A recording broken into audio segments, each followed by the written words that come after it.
Pourquoi Jésus n'a-t-il pas choisi les intellectuels?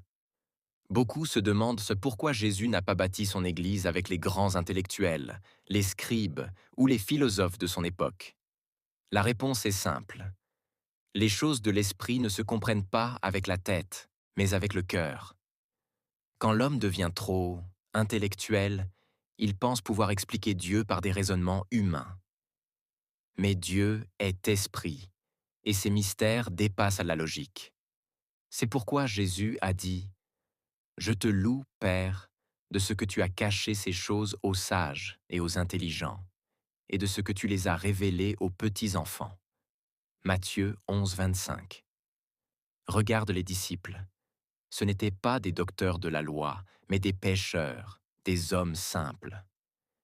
Et pourtant, ce sont eux qui ont bouleversé le monde avec la puissance de l'Évangile. Pourquoi? Parce qu'ils avaient un cœur humble et obéissant. Ils ne raisonnaient pas contre Dieu, ils croyaient simplement à sa parole. Dieu choisit souvent les faibles pour confondre les forts, les ignorés pour confondre les célèbres, les illettrés pour faire taire les grands penseurs. Ainsi, personne ne peut se glorifier devant lui. 1 Corinthiens 1, 27 à 29. Mais attention, Dieu n'est pas contre l'intelligence. L'apôtre Paul, par exemple, était très instruit. La différence, c'est que Paul a soumis son savoir à l'Esprit de Dieu.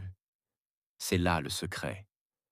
L'intellect sans humilité devient un piège, mais l'intelligence soumise à Dieu devient une arme pour le royaume. Les vraies révélations spirituelles ne dépendent donc pas du diplôme ou du niveau scolaire. Elles dépendent d'un cœur humble, brisé, prêt à écouter Dieu. Voilà pourquoi Dieu se révèle souvent aux petits, aux simples, aux oubliés.